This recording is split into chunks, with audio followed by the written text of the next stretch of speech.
It's funny how we navigate our daily lives surrounded by forces we rarely really acknowledge. That gentle thrum of your laptop fan, maybe, or the barely perceptible sway you feel on the top floor of a skyscraper on a windy day, Right. or even just the distinct low rumble of a delivery truck passing outside your window. These aren't just random things happening. No, not at all. They are echoes of a hidden world, really, governed by precise engineering principles that dictate why things shake, why they hum, and what we can do when those shakes and hums become problematic. Exactly. There's a whole science behind it. So let's unpack this. Today, we're embarking on a deep dive into that very world, a realm often felt and heard but rarely truly understood, the fascinating field of vibration and noise engineering. It's a great topic. Really fundamental. Our mission, as always here on the Deep Dive, is custom tailored to extract the most important nuggets of knowledge from the sources you've shared with us on this topic. We're here to transform that raw information into crystal clear, insightful understanding.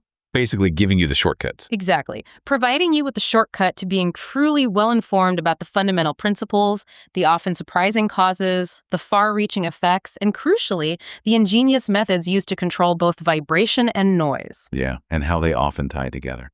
What can you expect from our journey today?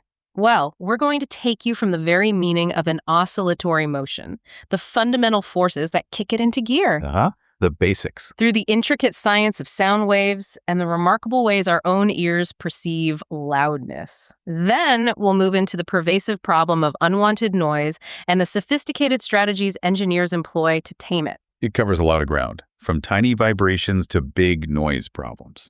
Get ready for some truly surprising facts and plenty of aha moments that will absolutely change how you perceive the engineered world around you. Hopefully, yeah. Let's start right at the beginning then.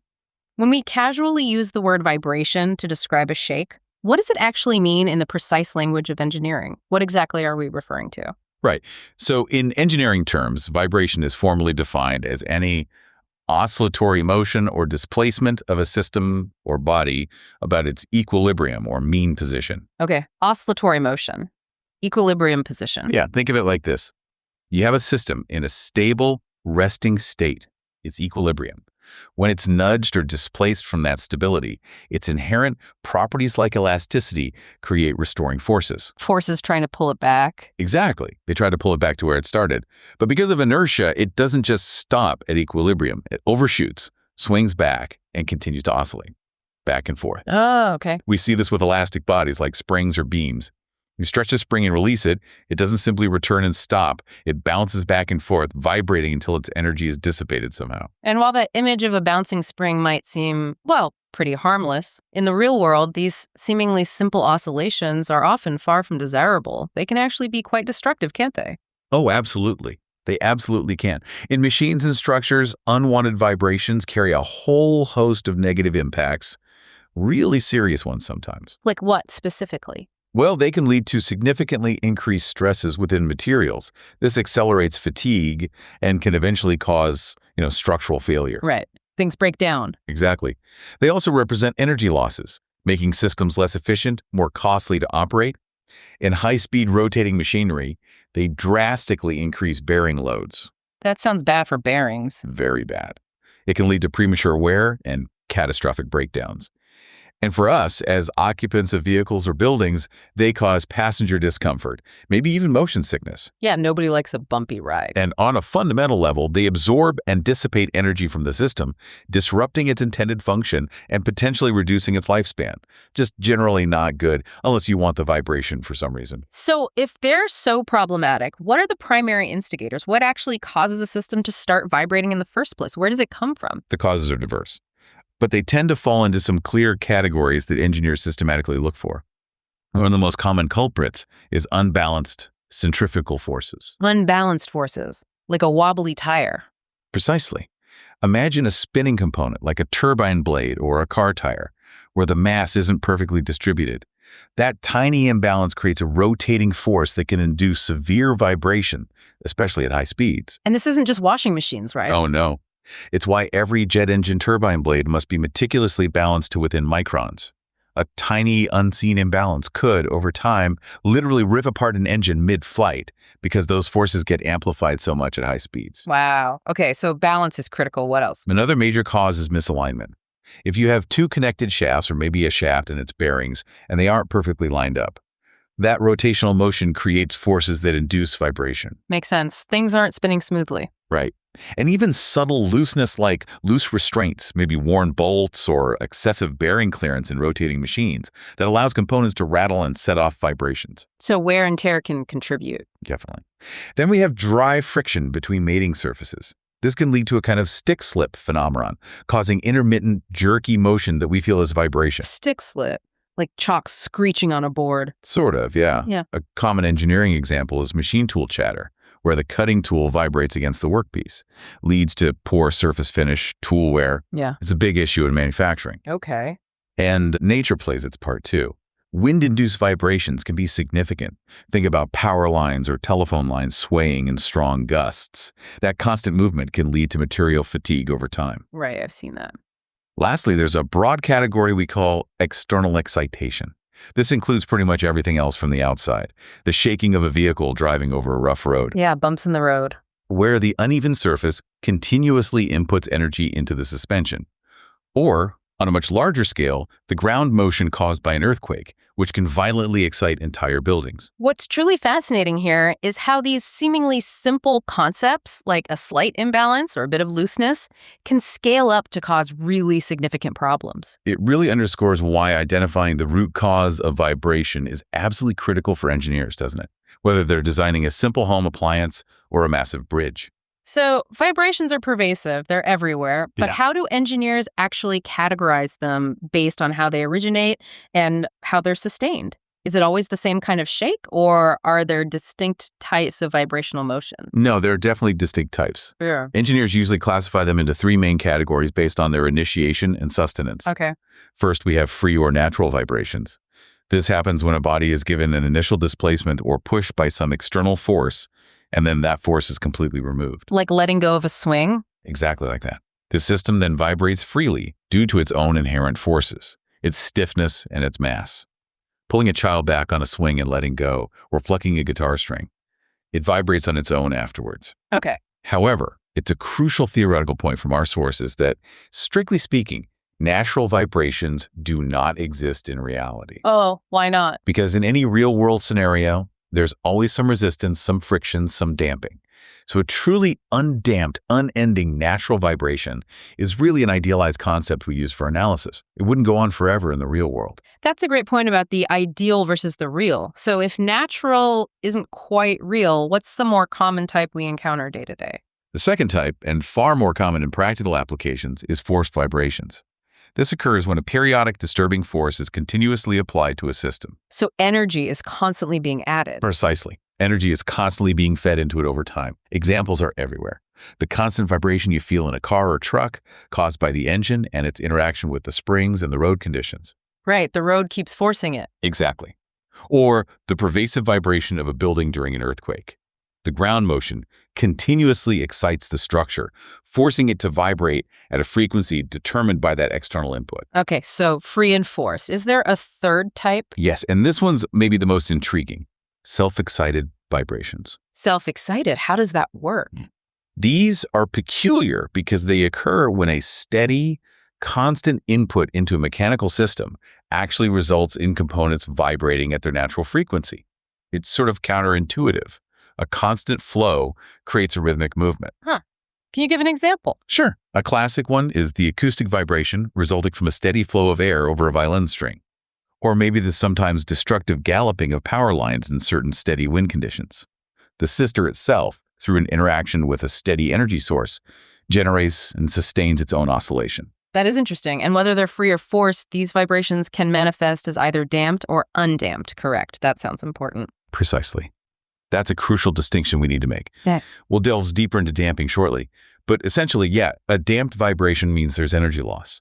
This causes the oscillation to gradually die out, which is what happens in virtually all real-world systems. And undamped. Undamped is the theoretical ideal, where vibrations would continue indefinitely because there's absolutely no energy loss. Useful for calculations, but not what you actually see. When we break down why anything vibrates, our sources talk about a triad of motion: three essential forces. Can you walk us through what those are and how they interact to create vibration? Absolutely. For any object to vibrate, these three fundamental forces must be at play, kind of working together. First, there's the disturbing force. The initial push. Exactly. The initial push or displacement that sets the system in motion. As Newton's first law tells us, a body at rest stays at rest unless acted upon by an external force. So something has to kickstart the oscillation, get it moving. Okay, makes sense. Force number one. Second, once it's displaced, there's the restoring force. This is the inherent tendency of the material or the system to return to its original stable equilibrium position. Like elasticity. Largely due to elasticity, yeah. Like a stretched rubber band pulling back or compressed spring pushing out.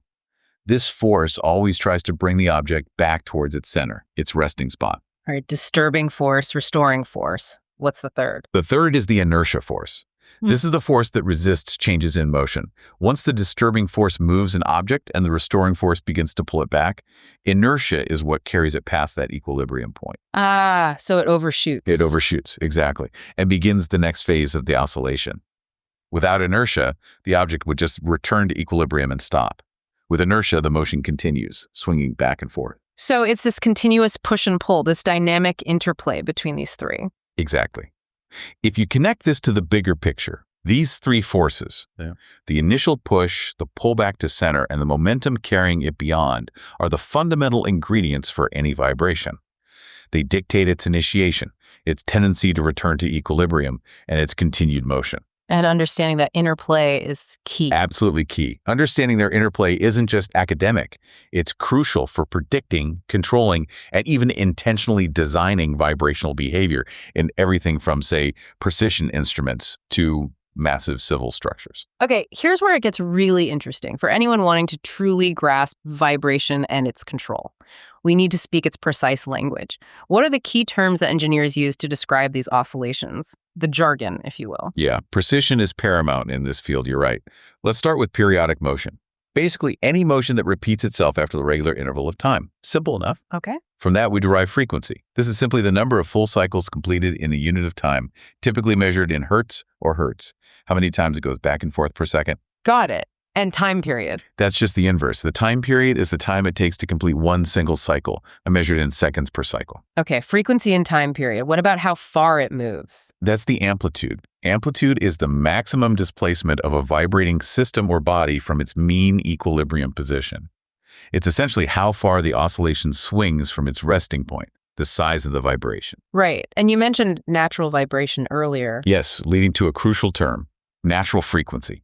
This is the specific frequency at which a system will vibrate if it's disturbed and then left to oscillate freely, without any external driving forces or any damping. It's an inherent property of the system itself, based on its mass and stiffness. And this brings us to one of the most powerful and often destructive concepts in vibration engineering, resonance. It's the phenomenon behind some pretty dramatic engineering failures, but also some incredible technologies, isn't it? Absolutely. Resonance is huge. It occurs when the frequency of an exciting external force perfectly matches or comes very close to the natural frequency of the system. When the driving frequency hits that sweet spot. Exactly. And when this happens, the amplitude of the vibration can grow excessively large, sometimes leading to catastrophic situations. The infamous collapse of the Tacoma Narrows Bridge is a chilling textbook example of resonance in action.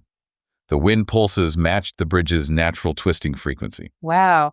So avoiding resonance is critical in design. Often, yes. But resonance isn't just about bridges collapsing. It's the very principle behind how a microwave oven heats your food. It resonates water molecules at a specific frequency. Or how an MRI machine creates images of your body using resonant frequencies of atoms. Ah, so it can be harnessed too. Definitely. Engineers also painstakingly design building foundations, for example, to ensure their natural frequencies are far away from common earthquake frequencies, intentionally avoiding resonance. So it's about understanding and managing it. Okay. And one more term you mentioned, simple harmonic motion, SHM. Right. Simple harmonic motion, or SHM. Think of it as the purest, most perfectly predictable swing back and forth, like a perfectly smooth pendulum swinging with a small angle, or an ideal mass bouncing on a perfect spring with no friction. The ideal case again? Yes. The key feature is that the acceleration is always proportional to the displacement from the mean position and always directed back towards that central equilibrium. It's an idealized model, but incredibly useful for understanding the fundamentals. Mathematically, it's often represented as x equals x or x, where x is the amplitude. This raises an important question, though. Mhm. Why is having such a precise vocabulary, all these specific terms, so crucial for engineers and designers? Because it provides the quantitative framework and the common language needed to analyze, predict, and mitigate vibrations in any system. Whether you're designing a high-speed train or a tiny microchip, these precise definitions allow engineers to model complex behaviors, anticipate problems like resonance, and design solutions with incredible accuracy. So it avoids ambiguity. Completely. Without this shared quantitative understanding, effective analysis and innovation would be, well, pretty much impossible. Everyone needs to be on the same page mathematically. So if we're trying to understand the inner workings of a vibratory system, trying to model it, what are its basic building blocks? Our sources identify 4 core elements that virtually every vibratory system comprises. That's right. Every vibrating system, no matter how complex it looks on the outside, can be conceptually broken down into these fundamental components. This allows us to model and analyze them effectively. Okay, what's the first one? First, there's the mass. Okay. In vibration analysis, we often simplify things by assuming this mass is rigid and concentrated at a point. It acts as the primary element that actually oscillates. It's a thing that moves. Yeah, it's where kinetic energy is stored or lost as its velocity changes during vibration. Think of the main body of a car or the spinning rotor of a machine. That's the mass. Got it. What's next? Next, we have the spring K element. This represents the elasticity within the system, the bounciness. The restoring force comes from this. Primarily, yes. We usually assume the spring itself has negligible mass. Its crucial role is to store potential energy when it's deformed, when it's stretched, compressed, or maybe twisted, and then to act as an energy restoring element, always trying to pull or push the mass back towards its equilibrium position. And there's a formula for that force. Yes, Yeah. the force it exerts is typically proportional to its deformation, described by the simple relation F/ATX, where K is the stiffness, how resistant the spring is being stretched or compressed, and X is the displacement.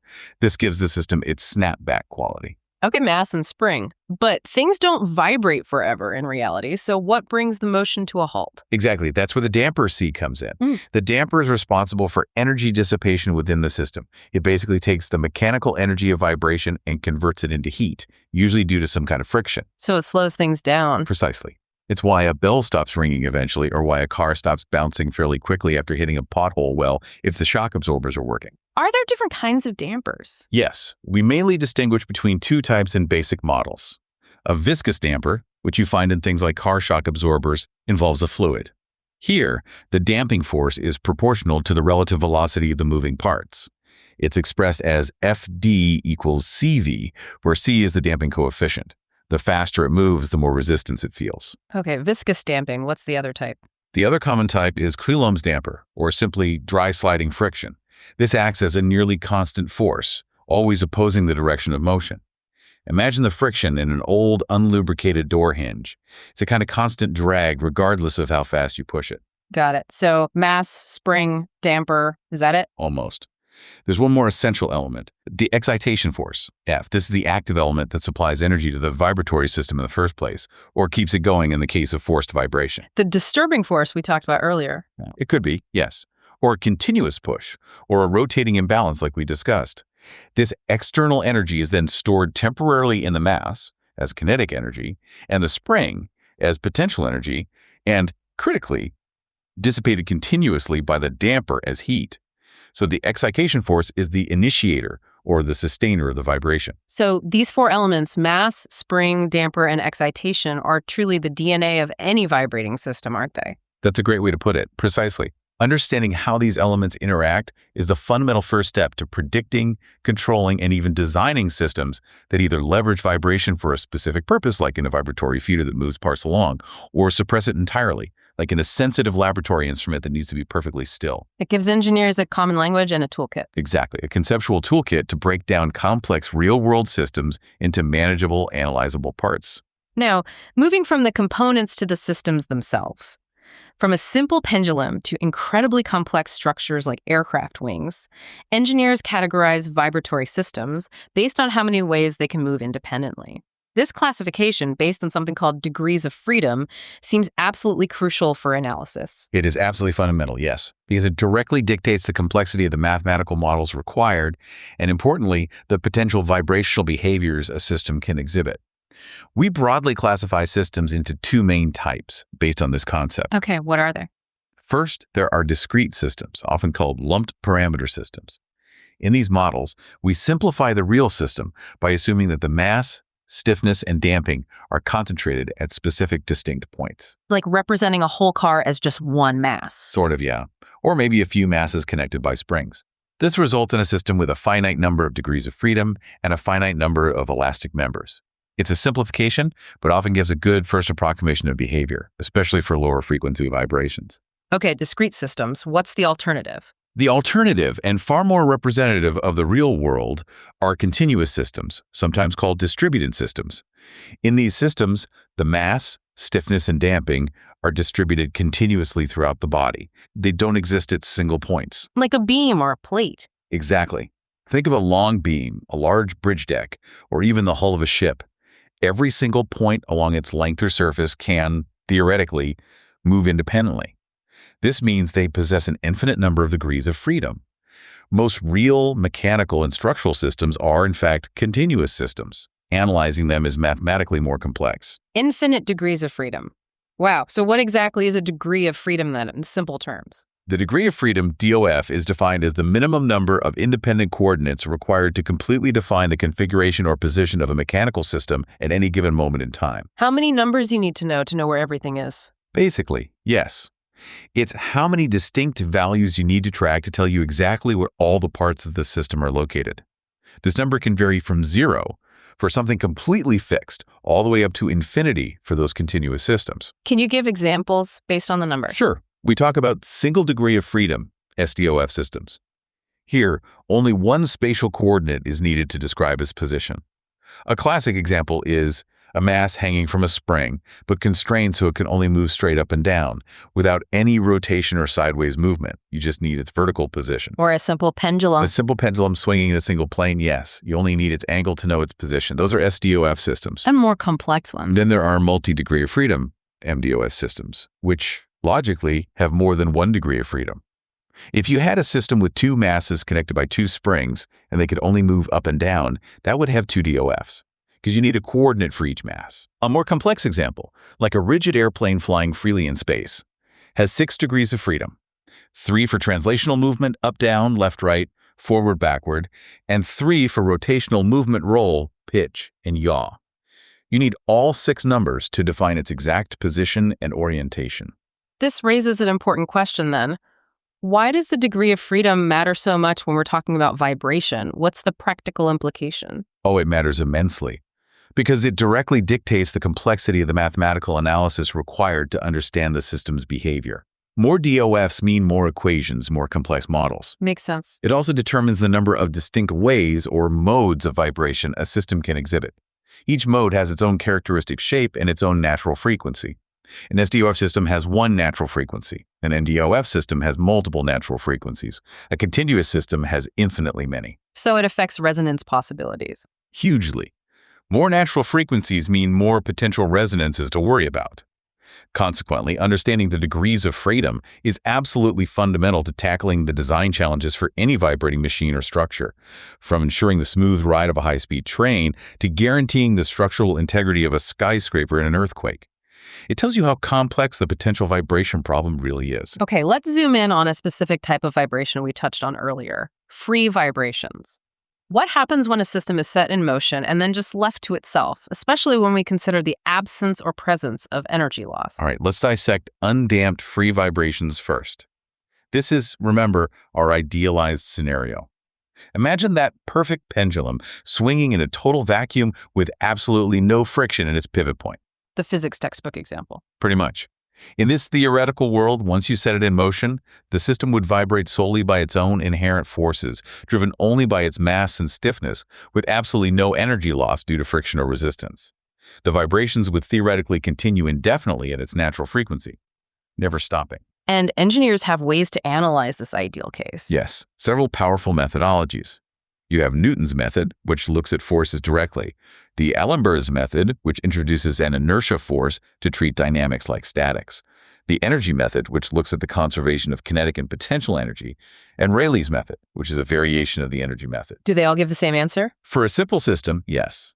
What's powerful is that when applied to a basic system like a mass hanging on a helical spring, an SDOF system, all these methods consistently lead to the same fundamental differential equation. M plus kx equals 0. The equation of motion. Exactly. This elegant little formula captures the entire interplay of mass, stiffness, K, and acceleration, the second derivative of displacement. It allows engineers to predict how a system would oscillate if it were undamped with incredible precision. And the solution tells you the motion. Yes. The general solution to this equation is typically written as x equals a sin on t plus b cos on t, where on is the natural circular frequency, related to the natural frequency f by ln Abel's 2th. This solution provides a blueprint for the system's motion over time. The constants a and b are determined by the specific initial conditions, like did you pull the mass down by a distance x and release it from rest, or did you hit it at equilibrium with an initial velocity v? Those starting conditions shape the exact sine-cosine combination. That makes perfect sense for an ideal scenario. But as we discussed, the real world isn't ideal. So what happens when we introduce damping? When we consider damped free vibrations? Right. This is where we step firmly into reality. Damped free vibrations are the norm. In these cases, there is energy loss due to friction or other resistances. And that makes the vibration fade away. Exactly. This energy loss causes the vibrations to gradually die out over time. It's why a plucked guitar string eventually falls silent, or why a car stops bouncing after hitting that speed bump. In our mathematical models, we now add that damper element, with its coefficient c, to represent this energy dissipation. The equation of motion becomes more complex. Nx plus Cx plus Kx plus Kx 0. So damping itself is just this resistance. Yes, damping is fundamentally the resistance encountered by a body during its vibratory motion, leading to the dissipation of energy, usually as heat. This resistance can be internal to the material itself, structural damping, or external, maybe from a surrounding fluid like air or oil, viscous damping, or from solid friction, Coulomb damping. The key takeaway is that damping continuously reduces the amplitude of vibration over time until the motion eventually ceases. And you mentioned different types of damping earlier. Viscous, Coulomb, any others? Yes, besides viscous damping, F sin Coulomb, or dry friction damping, which is roughly constant FRN, there are a couple other forms, though often smaller in magnitude in many systems. Like what? There's structural damping, also called material damping or hysteretic damping. This is an inherent characteristic of the materials themselves. It arises from intermolecular friction within the material as it deforms and relaxes during each vibration cycle. Energy is lost as heat within the material itself. So the material itself resists vibrating? In a way, yes. The energy loss per cycle is related to the area inside the hysteresis loop on a stress-strain curve. It depends on the material, stress level, and frequency. Interesting. Any others? There's also slip or interfacial damping. This occurs at joints or interfaces between different components in a structure. Think of bolted joints, riveted connections, or even just surfaces pressed together. When the structure vibrates, there can be microscopic slipping or rubbing at these interfaces, which dissipates energy. The amount depends on things like surface roughness, the pressure holding the joint together, and the amplitude of vibration. Okay, so damping comes in various forms. How do engineers quantify the amount of damping in a system to predict its overall behavior? Is there a number for it? Yes, absolutely. They use two crucial related parameters to quantify damping and predict how the system will respond. First, there's the critical damping coefficient, CC. This is a specific calculated value of damping for a given system, based on its mass m and stiffness k.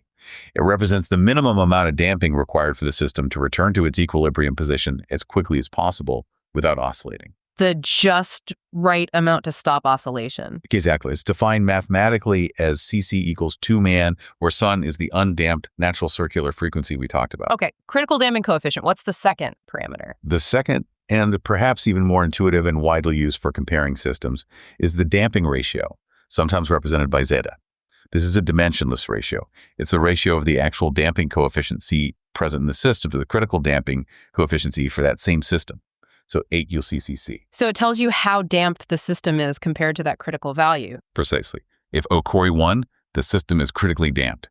If O1, it's overdamped. If A1, it's underdamped. This single number tells you a lot about the expected behavior. And how does the system actually behave differently depending on this damping ratio? You mentioned overdamped, critically damped, underdamped. Right. The damping ratio fundamentally determines the system's dynamic response when it's disturbed from equilibrium.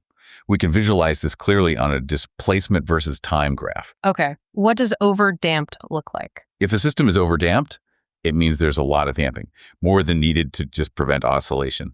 When disturbed, it returns slowly and exponentially back to its equilibrium position without oscillating at all. Think of pushing a door against a very strong hydraulic closer. It just slowly, smoothly creeps shut without swinging back. Okay, slow and smooth, no swing. What about critically damped? If it's critically damped, it has that perfect amount of damping. It returns to equilibrium as quickly as possible without any oscillation or overshoot. This is often the ideal target for systems like car suspensions or meter pointers, ensuring a fast response without any unnecessary bouncing or swinging past the mark. The fastest return without oscillation. And Yeah. underdamped. Finally, an underdamped system is one that does oscillate when disturbed, but the amplitude gradually decreases over time due to the damping. The oscillations happen at a frequency slightly lower than the undamped natural frequency, called the damped natural frequency. This is actually the most common scenario for almost all real-world mechanical systems, like a plucked guitar string slowly fading or a tuning fork's hum dying away. There's some oscillation, but doesn't last forever. This differentiation of damping types and system behaviors based on the damping ratio seems absolutely critical for engineers in practice. It is absolutely crucial. It's all about precisely controlling energy dissipation to ensure stability, safety, and optimal performance depending on the application. For instance, designing shock absorbers in cars means aiming for damping that's slightly underdamped to critically damped, maybe around 0.7, for a good balance of comfort and control. And for buildings. For earthquake-resistant buildings, you actually want some damping, so they're underdamped, but not too much, allowing the structure to dissipate the earthquake's energy through controlled movement, but without excessive sway that could cause collapse. A very delicate balancing act to manage these unseen forces effectively based on these principles. Okay, we've really unpacked vibration, those unseen shakes that shape our physical world. Now let's dive into sound. They're intimately related, of course. Vibration often causes sound, but sound has its own fascinating physics. So what is sound at its core beyond just something we hear? Right. Fundamentally, sound is a disturbance. It's a pressure wave that propagates or travels through a physical elastic medium like air, water, or even solids at a characteristic speed specific to that medium. A pressure wave, so it's not the air itself traveling? Exactly. It's essentially the molecular transfer of motional energy. Imagine dominoes falling in a line. The energy pulse moves down the line, but the individual dominoes themselves just wiggle back and forth in place. Similarly, air molecules oscillate back and forth around their average positions, bumping into their neighbors and transferring energy, but they don't actually travel all the way from the sound source, say a speaker, to your ear. Ah, okay. That's why it needs a medium. Precisely. This is why sound absolutely requires a medium that possesses both inertia, so the particles can move, and elasticity, so they return to their original position. It cannot pass through a vacuum. That famous tagline from the movie Alien, "In space, no one can hear you scream," is scientifically accurate. Huh. Good point. And how do these particles move relative to the wave's direction? Sound typically propagates as longitudinal waves, especially in fluids like air and water. This means the particles of the medium oscillate parallel to the direction that the wave itself is traveling. This back and forth motion creates alternating regions of slightly higher pressure, called compressions, and slightly lower pressure, called rarefactions, that travel outwards from the source.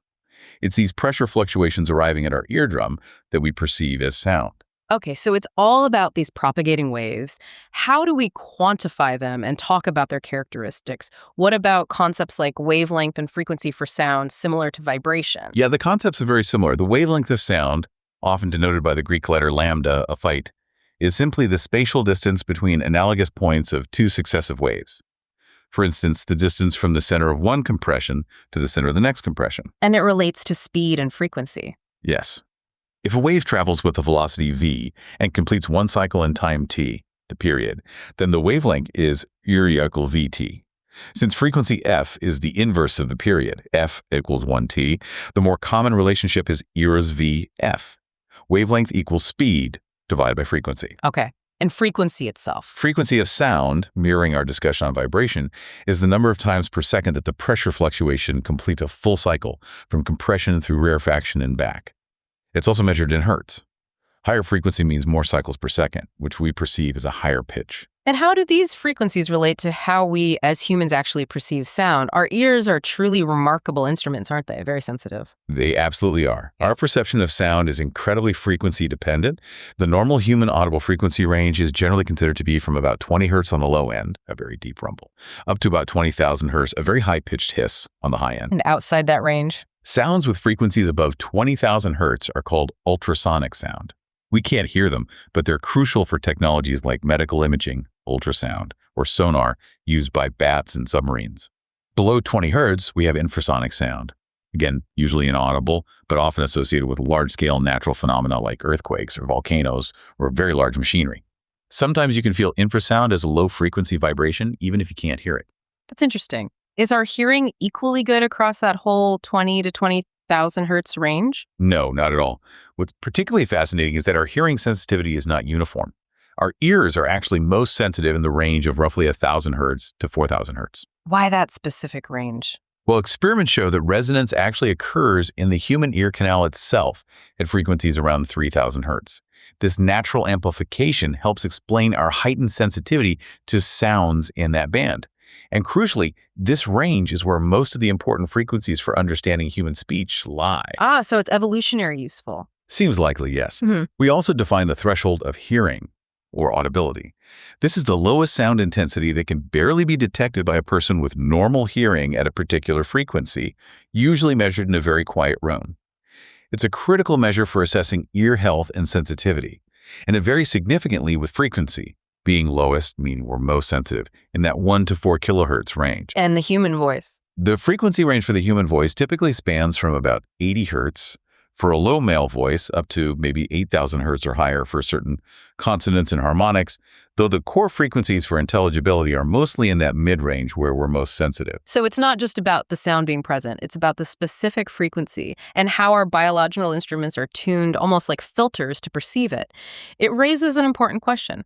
How does something so intangible, a mere pressure wave in the air, become so profoundly impactful on our experience of the world? Well, it's because our brains are incredibly sophisticated processors, hardwired to interpret these minute pressure fluctuations arriving at our eardrums into meaningful information, into emotion, into spatial awareness. Our highly specialized auditory system takes these objective physical properties, frequency, amplitude, timing differences between ears, and translates them into subjective experiences like pitch, loudness, and location. It fundamentally shapes our perception and interaction with the environment in ways we often take for granted. Sound is all around us then, from the faintest whisper that's barely audible to the deafening roar of a jet engine taking off. But how do we measure its intensity scientifically? How do we talk about loudness in a universal, understood way, especially given that huge range of pressures and powers that the human ear can somehow perceive? That's precisely where the decibel scale comes in, and it's absolutely essential for talking sensibly about sound levels. The reason we rely on a logarithmic scale like the decibel dB is exactly because of the incredibly vast range of sound pressures and intensities that the human ear can detect and tolerate. Just how vast is it? Well, for instance, the sound pressure of the softest sound we can typically hear is about 0.000002 newtons per square meter. The pressure at the threshold of pain, where a sound starts to physically hurt your ears, is around 200 nm. That's a factor of 10 million. Wow. A linear scale would be useless. Completely unwieldy and impractical, yes. A linear scale would need enormous numbers or tiny fractions. The logarithmic decibel scale effectively compresses this enormous range into a much more manageable scale, typically from 0 dB up to maybe 140 dBs or more. Importantly, it also reflects how our ears perceive relative changes in loudness. A jump from 60 dB to 70 dB feels like a significant increase, similar to the perceived jump from 90 dB to 100 dB, even though the actual power difference is much larger in the second case. So it matches our perception better. Broadly speaking, yes. Right. The unit itself, decibel, dB, is technically 1/10 of a bell, a unit named after Alexander Graham Bell. Interestingly, 1 decibel is approximately the smallest change in sound intensity that a human ear can actually differentiate under ideal conditions. We're quite sensitive to relative changes. And it's always a ratio. Always. A decibel value is always expressed as a ratio of a measured quantity, like pressure or intensity, to a specific, internationally agreed upon reference quantity. This reference value anchors the scale and allows for consistent, repeatable measurements anywhere in the world. So we have different ways to quantify sound using decibels. Can you break down the specific levels mentioned in our sources, like sound pressure level? Certainly, the most common decibel scale you'll encounter in everyday measurements, like from a handheld sound meter, is the sound pressure level, LP, often written as SPL. This is what most sound level meters measure by reading the time average root mean square RMS pressure of the sound wave. And the formula for that. The formula you often see for sound pressure level is LP equals 20 log 10 pp0. Here, P is a measured RMS sound pressure, and P0 is the international standard reference RMS pressure in air, which is set at 2, 8, 10 to 5, and even 2 or 20 micropascals. Why that specific reference pressure? That reference pressure, P0, was chosen because it's roughly equivalent to the average threshold of human hearing for a 1,000 hertz tone. So this conveniently anchors 0 dB SPL to a point that's just about perceptible to a person with good hearing in a quiet environment. Okay, so SPL is about pressure. What about sound power level? Right next, there's sound power level, LW, sometimes written as SWL. This measures the total acoustic energy emitted by a source per unit time, and it's usually expressed in watts. Crucially, sound power is considered an intrinsic property of the source itself, like the wattage rating on a light bulb. It tells you how much sound energy the machine or device produces, regardless of the environment it's in or how far away you are. And its formula? The formula is LW is 10 log 10 WW0. Here, W is the sound power of the source in watts, and W0 is the standard reference sound power, which is set at 1012 W, 1 peak watt. This allows engineers to compare the inherent acoustic output of different machines directly, like comparing two different models of pumps. Okay, pressure level, power level, with sound intensity level. Finally, we have sound intensity level, LI. Sound intensity itself is defined as the average sound power passing through a unit area, so physically 1 square meter, that's perpendicular to the direction the sound wave is traveling. It tells you how much acoustic energy is flowing through a specific point in space and in what direction. It's measured in watts per square meter, WOM. So it has directionality. Yes, intensity is a vector quantity, unlike pressure or power.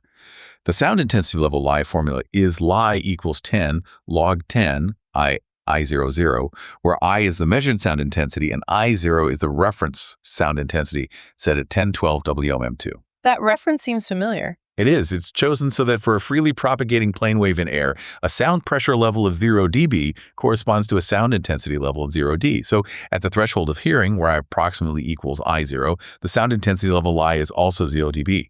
Intensity is also related to the sound pressure, the density of the medium, the speed of sound C, through the relationship I oblique 2 RMs. What's truly fascinating here is how these various logarithmic scales don't just quantify sound, but they allow us to precisely describe and compare acoustic environments and sources across that enormous dynamic range the ear handles. Exactly. This objective measurement capability is absolutely crucial for engineers to effectively analyze, predict, and manage noise sources, bridging that difficult gap between a physical phenomenon, the pressure wave, and its subjective impact on us. Without decibels, it would be chaos. Measuring sound with a single decibel number, like an overall SPL, is definitely useful. But as you said, sound isn't just one frequency. It's usually a rich, complex spectrum of different frequencies happening at the same time. How do engineers break down this complexity for analysis, especially when dealing with the entire range of audible frequencies? You've hit on a crucial point that moves us beyond simple loudness measurements into frequency analysis. Analyzing sound on a frequency-by-frequency basis, looking at every single hertz value, would be incredibly time-consuming and generate way too much data for most practical applications. Impractical. So what's the solution? So to simplify this, while still capturing the essential frequency information, the entire audible frequency range is typically divided into standardized contiguous frequency bands. This leads us to the common concepts of octave bands and, for finer detail, 1/3 octave bands. Octave bands, like musical octaves. Exactly the same principle. An octave band is defined as a range of frequencies where the highest frequency limit within that range is exactly twice the lowest frequency limit, FL. For example, a standard octave band might be centered around 1,000 Hz and cover the range from roughly 707 Hz to 1,414 Hz. These single octave band filters are used for coarser but more rapid measurements, giving a broader picture of the sound's overall frequency content across different ranges like low, mid, and high frequencies. They're useful for quick assessments or basic noise control work. Okay, so octave bands give a broad overview. What if you need more detail? For a more detailed analysis, engineers almost always use one-third octave bands. As the name implies, each standard octave band is split into 3 smaller, narrower bands. This provides a much finer, more detailed description of how the noise energy is distributed across the frequency spectrum. Why is that finer detail useful? These one-third octave bands are particularly valuable in critical fields like environmental noise assessment, where regulations might specify limits in these bands, building acoustics, where material performance varies significantly with frequency, and especially in precise noise control applications. Understanding specific frequency components which might resonate with structures or be particularly annoying to humans is absolutely vital for effective solutions. And how do they actually conduct this analysis within these bands? What's the process? Well, for each standard octave or one-third octave band, there are 3 key frequencies that define it. The upper frequency limit, foo, the internationally standardized central frequency, SE, like 125 Hz, 250 Hz, 500 Hz, 1000 Hz, etc., and the lower frequency limit, FL. Specialized measuring instruments called sound level meters with frequency analysis capabilities or dedicated frequency analyzers contain electronic filters designed to pass only the sound energy falling within each of these contiguous bands. So it filters the sound into chunks. Exactly. For each band, the instrument measures the overall sound pressure level, SPL, of the sound energy that got through the filter for that specific band. This process is repeated across all the bands covering the frequency range of interest. The results are then typically plotted on a graph showing the SPL in each band versus the central frequency of that band. This plot gives us a noise spectrum, or frequency fingerprint of the sound, showing how the total sound energy is distributed across different frequencies. Are there specific mathematical relationships between these frequencies? Yes. They're precisely defined by international standards. The central frequency FC is always the geometric mean of the upper and lower frequency limits. FC, FEL. For a standard one-octave band, the relationship is simply foo equals 213. For a one-third octave band, the relationship is foo equals 213 FL, which is about 1.26 times FL. Okay. More generally, for an M fractional octave band, where M1 for octave, M13 for third octave, the relationship is foo 2 needed FL. The bandwidth B of a band, which is simply the difference foo FL, can also be expressed relative to the center frequency. For a full octave band, the bandwidth is about 70.7% of the center frequency. For a one-third octave band, it's narrower, about 23.1% of the center frequency. This raises an important question again. Why do we need to break sound down into these specific bands? What practical difference does it make compared to just having one overall decibel number? Oh, it makes all the difference in the world for diagnosis and control. Because different frequencies behave differently and impact us and structures differently. For instance, a low-frequency rumble, say below 200 Hz, might be felt as much as heard, can travel long distances, is hard to block with simple barriers, and might cause structural vibrations or fatigue. Right. Whereas a high-frequency whine, say above 4,000 Hz, is very directional, easily blocked by obstacles, but can be incredibly irritating and distracting even at lower levels. A single overall decibel number for a noise source completely hides this crucial information. It doesn't tell you what kind of noise it is or where the energy is concentrated. So the spectrum points to the problem frequencies. Exactly.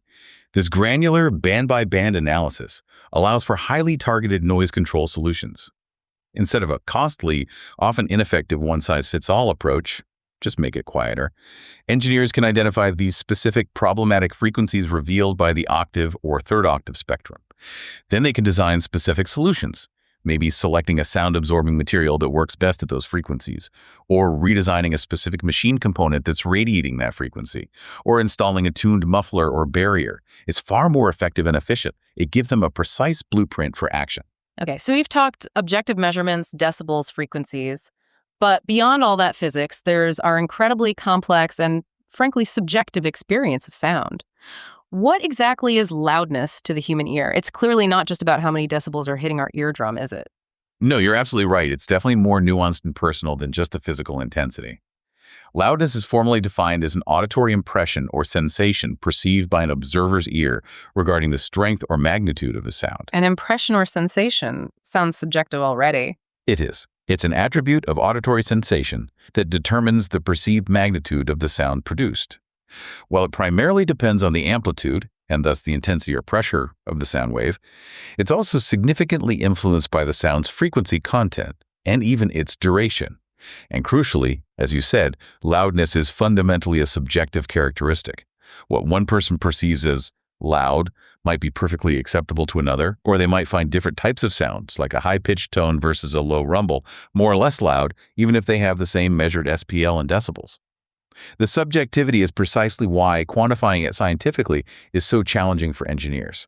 So if it's so subjective, how do engineers even attempt to measure or quantify it in a standardized way? We need some way to talk about it, right? Yes, they've developed specific units and calculation methods to try and approximate and standardize this subjective experience, bridging the gap between physical measurement and perception.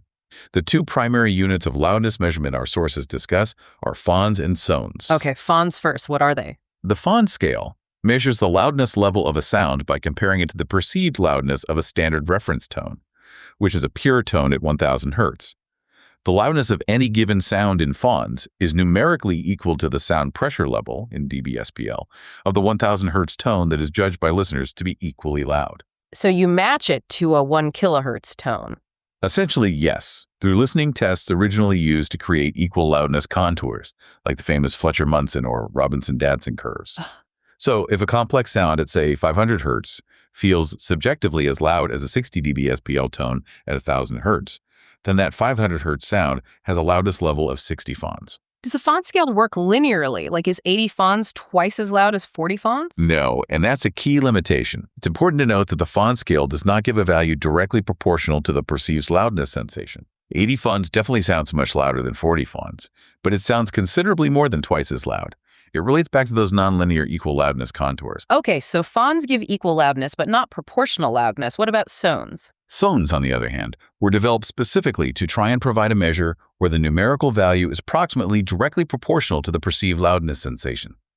The scale is defined such that a loudness of 1 sone corresponds to a loudness level of 40 sones, i.e., a sound judged as loud as a 40 dB 1000 Hz tone. And then, critically, a sound judged to be twice as loud is assigned a value of 2 sones, half as loud as 0.5 sones, and so on. So 2 sones should theoretically feel about twice as loud as 1 sone, and 4 sones twice as loud as 2 sones. It aims for that perceptual linearity. That sounds more intuitive. Are sones used widely? While sones offer a more intuitive sense of magnitude, our sources indicate that the sone scale has not been as widely adopted in general noise evaluation and control practice as other measures like A-weighted decibels, dBA, which we haven't discussed yet, but which also attempt to account for frequency sensitivity. Calculating sones is also more complex. And what about the actual methods for evaluating loudness using these concepts, beyond just the units? How do you get a sone value for a complex noise? There are standardized calculation procedures, the two most widely recognized being Stevens' method and Zwicker's method. Both aim to predict the perceived loudness, usually in sones, based on the measured frequency spectrum of the sound. How does Stevens' method work? Stevens' method, developed by S.S. Stevens, requires a detailed frequency band analysis of the sound, typically using the measured sound pressure levels, SPL, in either full octave or 1/3 octave bands across the audible range.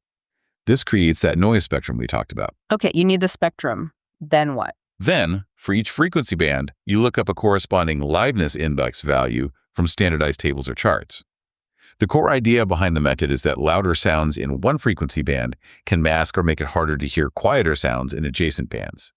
Stevens' method uses an empirical formula to sum these loudness indices, but it gives more weight to the loudest band and includes a factor that accounts for the masking effect of the overall sound on the individual bands. It predicts the total loudness in sones. Okay, that sounds complex. What about Zwicker's method? Zwicker's method, developed primarily in Europe by Eberhard Zwicker, is generally considered more sophisticated and often more accurate, especially for complex sounds. It's usually presented as a graphical procedure, but can also be implemented computationally. It also uses 1/3 octave band analysis as its input. How is it different from Stevens? A key feature of Zwicker's method is that it incorporates a more detailed model of auditory masking, including the fact that masking is asymmetrical. A low-frequency sound is better at masking a high-frequency sound than vice versa. It also accounts for how loudness perception changes with bandwidth. It's more physiologically based. Does it give the same results as Stevens? Not necessarily. Interestingly, the source material notes that Zwicker's method generally yields loudness levels in sones or fons that are about 5 dBs higher, or seem correspondingly louder, than Stevens' method for the same physical sound. This just highlights the ongoing challenge and complexity of perfectly quantifying a subjective human sensation. There's still debate and refinement happening in this field. What's truly fascinating here, then, is this complex scientific and engineering attempt to quantify something so inherently personal and subjective as loudness. This whole field tries to bridge the vast gap between objective physical measurements, like SPL and frequency bands, and the intricate, variable personal experience of human hearing. It's a major challenge in acoustic engineering, constantly seeking to put reliable numbers to sensation for practical use. It really is. Predicting how annoying or disruptive a sound will be involves more than just physics. Now, let's make a crucial transition from the general concept of sound to the specific problem of noise. Noise is essentially sound, but it comes with a profoundly unwelcome twist, doesn't it? What makes sound become noise, and why is it considered such a significant problem in our modern world? That's a critical distinction, and you're right, it's often not just about the physical intensity. While all noise is sound, not all sound is considered noise. Noise is fundamentally defined by its effect on the listener. It's unpleasant, unwanted, or disturbing sound. So it's the unwanted part that's key. Yes, that's central. Noise is often characterized by being non-periodic, irregular, or containing frequencies that produce a displeasing or detrimental effect. Think of the difference between listening to music you enjoy versus hearing construction work outside your window. Physically, both are sound waves, but the context and your reaction transform one into desirable sound and the other into noise. The roar of a passing sports car might be thrilling sound to the driver, but disruptive noise to someone trying to sleep nearby. And because it's unwanted and disruptive. Exactly.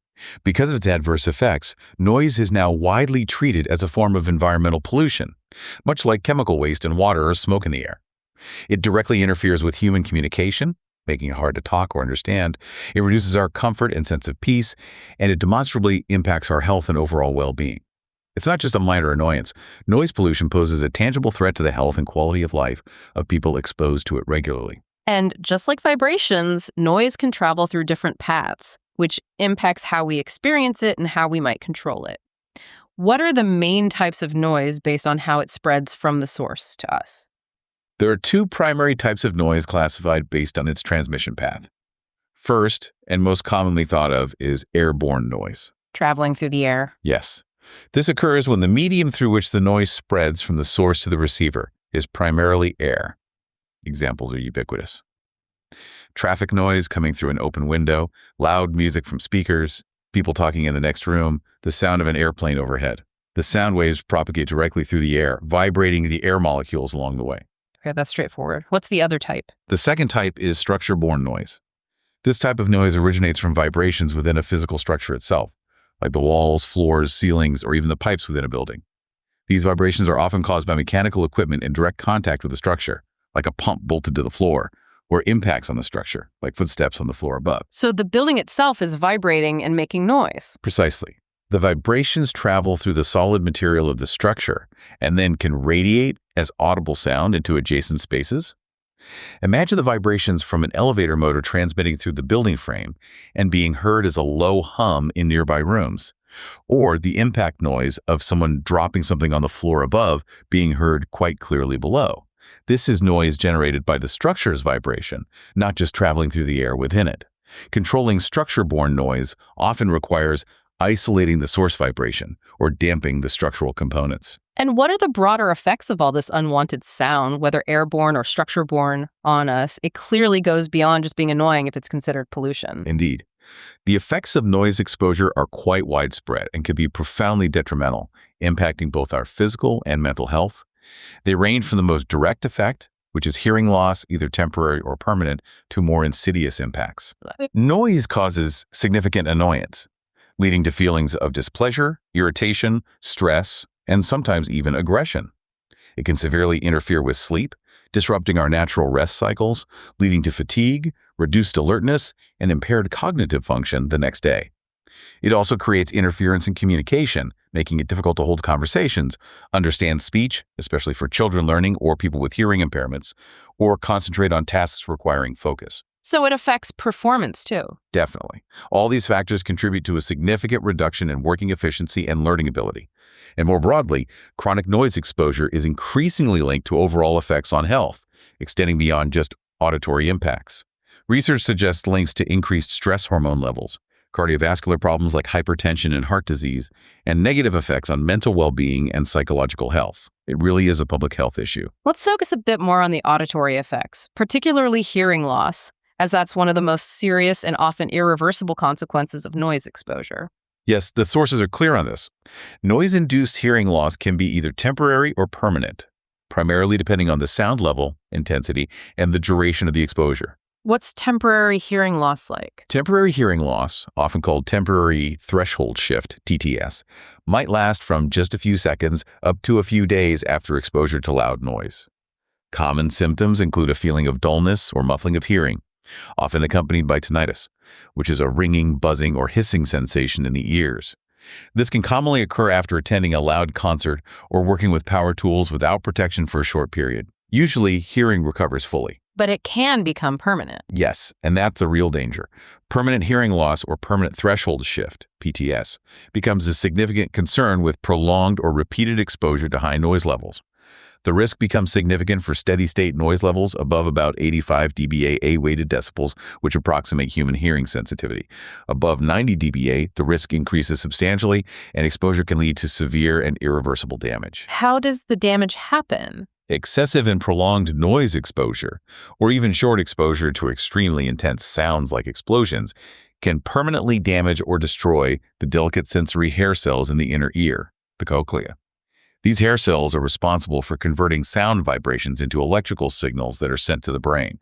Crucially, in mammals like humans, once these hair cells are damaged, they do not regenerate. The hearing loss is permanent. Are there safety guidelines for exposure? Yes. Occupational health standards typically set limits. As a general guideline mentioned in the sources, a person should not be exposed to continuous A-weighted sound levels in excess of 80 or 85 dBA for an 8-hour workday without hearing protection. For every few dB increase above that level, the permissible exposure time is halved. This underscores the critical importance of workplace safety regulations and the consistent use of personal hearing protection in noisy environments. So this brings us back to that important question. What's the fundamental difference between merely loud sound and noise? It seems intertwined with these negative consequences. It really is. While loudness is a perceptual attribute related to intensity, noise incorporates the crucial aspects of being unwanted, disturbing, and potentially detrimental. A loud symphonic crescendo might be powerful and enjoyable sound, but a loud, unpredictable jackhammer outside your office window is unquestionably noise. The consequences of noise, as we've seen hearing loss, annoyance, sleep disruption, health impacts, are what truly define it as a problem, transforming an objective physical phenomenon, a pressure wave, into a subjective but very real issue of public health and environmental quality of life. So, if noise is this pervasive and problematic pollutant in our environment, where does all this unwanted sound primarily come from? Is it just the big industrial machines, or is it perhaps closer to home than we often think? While there are certainly natural sources of loud sounds, think thunderstorms, volcanic eruptions, earthquakes, even loud animal calls, the primary contributors to the problem of noise pollution in our modern developed world are overwhelmingly man-made. These sources fall into several broad categories that permeate almost every aspect of our daily lives, often turning sounds engineered for utility into unwanted distractions or even dangers. What's the biggest category? First and foremost, according to our sources, is traffic noise. It's often identified as the main menace of noise pollution, especially in urban areas. This is a huge category encompassing a vast array of sounds. The noise from automobiles, including their engines, especially under acceleration, their exhaust systems, tire noise on the road surface, which becomes dominant at higher speeds, and of course the use of horns and sirens. And not just cars, right? No, it also includes the distinct sounds of rail transportation. The rumble and screech of trains, their powerful horns, and the clickety-clack on the tracks. And, very significantly in many areas, aircraft noise, particularly the intense noise generated during takeoff and landing near airports. The sheer volume of vehicles, their constant movement, and their varying speeds and proximity make traffic the most dominant and widespread source of environmental noise pollution, affecting vast populations day and night. Okay, traffic is number one. What else? Then there's industrial noise. In almost any industrial setting, noise is essentially an unavoidable byproduct of energy conversion processes and the operation of powerful machinery. High-intensity noise is produced by a multitude of machines used for manufacturing, processing, or power generation. Things like large motors, pumps, compressors, generators, stamping presses, weaving looms, conveyors, fans, and ventilation systems.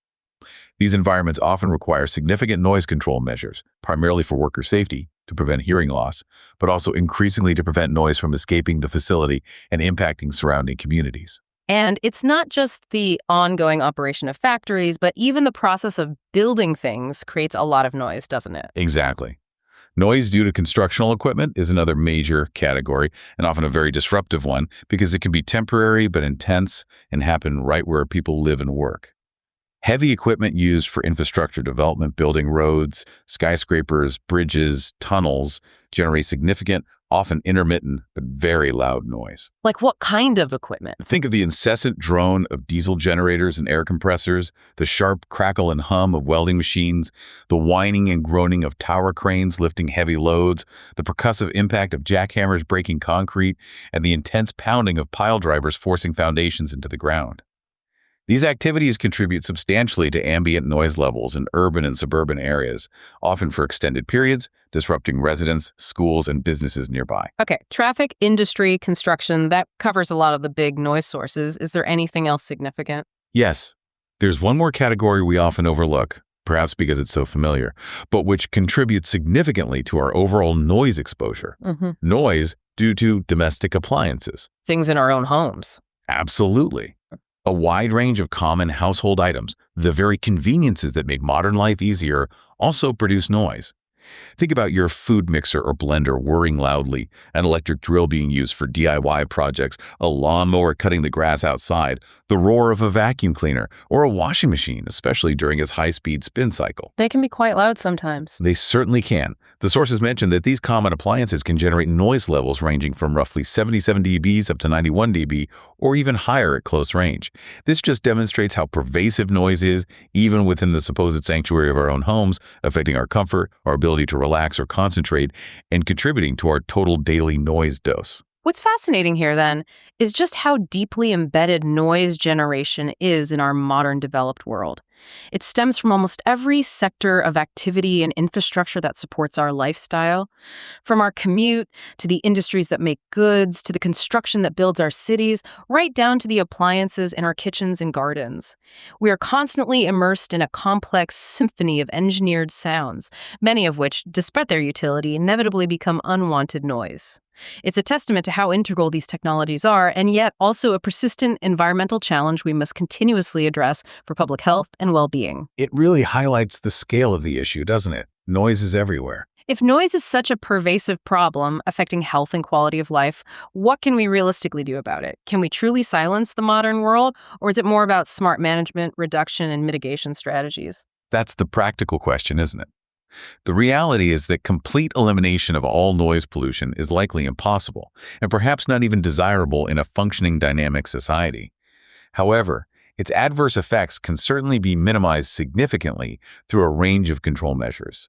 Engineers and planners generally prioritize reducing noise right at the source whenever possible, as that's usually the most effective approach, but often a combination of strategies is needed. What are some of the specific practical measures our sources mention for effective noise control? They outline several key strategies, often requiring a multi-pronged approach targeting the source, the path, or the receiver. Let's start with the receiver, the person affected. What can be done there? On a personal level, for individuals who have to be in noisy environments, like certain jobs or hobbies, the most direct measure is using ear protection aids. This includes things like simple foam earplugs, custom-molded earplugs, or larger earmuffs that cover the entire outer ear. These can provide significant attenuation, reducing the noise level reaching the eardrum and preventing hearing damage. Okay, personal protection. What about controlling the noise path, stopping it from getting to people? This is where architectural acoustics and environmental design come in heavily. For buildings, proper designing of doors and windows is vital. This means using solid core doors, ensuring airtight seals around frames, using double or even triple glazed windows with appropriate air gaps, or laminated glass. These measures provide good sound insulation, preventing external noise, like traffic, from easily entering or internal noise from escaping. And inside buildings? Inside, proper treatment of walls, floors, and ceilings using specialized sound-absorbing materials is key, especially in large or reverberant spaces. This can involve porous materials like acoustic ceiling tiles or mineral wool insulation within walls, or resonant panels designed to absorb specific low frequencies. These treatments reduce reverberation, echoes, and noise transmission within a space, making it acoustically more comfortable and improving speech intelligibility. So it's about engineering solutions both at the individual level, earplugs, and in the design of our built environment, walls, windows. Precisely. Beyond those, there's also modifying how things are done. For instance, improvement in working methods while operating noisy machines can sometimes significantly reduce their noise output. This might involve optimizing operating speeds, changing the sequence of operations, or improving maintenance practices to keep machines running smoothly and quietly. What about larger scale, outdoor noise control? On a larger urban planning scale, the plantation of trees and dense vegetation can act as natural sound barriers. While not as effective as solid walls for low frequencies, dense belts of trees and shrubs can absorb and diffuse higher frequency sound waves, reduce noise propagation, and also provide a visual screen, which can psychologically lessen the perceived impact of noise. Rational town planning is also absolutely critical. This involves integrating noise impact assessments into urban development plans from the outset, for example, strategically zoning noisy industrial areas away from sensitive residential areas, designing road and rail routes to minimize residential exposure through cuttings or barriers, or specifying maximum noise limits for new developments. Okay, so planning and landscaping help. What about more direct engineering solutions for sources? Yes, there are many direct engineering controls. A common one is providing enclosures at sources of noise. This literally means building soundproof or sound-reducing barriers or covers around noisy machinery, like generators or compressors, to contain the sound at its origin. Using noise absorption silencers or mufflers in exhaust systems, like on cars or industrial stacks, or in air conditioning ducts is very common. These are designed to let the air or gas flow through while attenuating the sound energy using absorption or resonant chambers. And connecting back to our earlier discussion, Yes, crucially, and this ties the two halves of our deep dive together beautifully. Damping of vibrations is a fundamental noise control measure. By controlling the underlying vibrations in machines and structures using damping materials, vibration isolators, or design modifications, engineers directly prevent the generation of both structure-borne noise, vibrations traveling through the structure, and airborne noise, vibrations radiating sound from surfaces. Often, a machine that doesn't vibrate excessively will naturally generate much less noise. Fixing the vibration is fixing the noise. so if we connect this to the bigger picture, noise control isn't really about finding a single magic bullet solution, is it? Not at all. It's almost always a complex, multi-pronged approach. Effective noise control typically involves applying a combination of diverse solutions, often targeting not just the noise source, making the machine quieter, but also the transmission path, blocking or absorbing the sound on its way, and sometimes even measures at the receiver, like providing ear protection or sound-insulated control rooms. This integrated strategy, considering all parts of the noise problem, is what allows acoustic engineers and designers to effectively mitigate noise challenges, leading ultimately to more comfortable, productive, and healthier environments for everyone. To tie all this together neatly then, engineers and urban planners often think about any specific noise issue through a universal framework, a systematic way to analyze and address the problem from start to finish. What is this noise problem system they refer to? Yes, that's a very useful conceptual model. This framework simplifies the understanding and mitigation of almost any noise problem by breaking it down into three distinct but interconnected parts: the source, the path, and the receiver. It's a powerful tool because it forces a holistic view, making sure you consider all aspects. Okay, let's break that down. The source. The source is simply defined as any machine, component, or mechanism from which the acoustic energy originates, where the sound starts. This could be anything from a single spinning gear inside a gearbox, a powerful industrial fan blade, a pump impeller churning fluid, or even a large stationary industrial component like an electric arc furnace smelting steel or a large transformer humming outside a building. Identifying the exact source or sources of the troublesome vibrations and noise is always the crucial first step in diagnosis. If you can effectively control or eliminate the noise right where it starts, you've often solved a significant part of the problem most efficiently. For example, replacing worn, noisy bearings in a machine directly addresses the source of vibration that might be creating the unwanted noise. Makes sense. Start at the beginning. What about the path? The second part is the path. This simply implies the course or direction taken by the sound waves as they travel from the source to reach the listener or receiver. The path can be direct, like sound traveling straight through the air from a machine across a room to your ear. Or it can be indirect, involving reflections off walls, ceilings, floors, traveling through different materials, like walls or windows, or bending, diffracting around obstacles. And the path has properties. Yes, various acoustic properties are associated with the path. These include attenuation, the natural reduction of sound intensity as it spreads out over distance or gets absorbed or blocked by barriers, radiation, how effectively a vibrating surface actually pushes on the air to create sound waves, frequency characteristics, how different frequencies are transmitted, reflected, or absorbed differently by materials or structures along the path, and absorption, how much sound energy is soaked up by surfaces rather than reflected.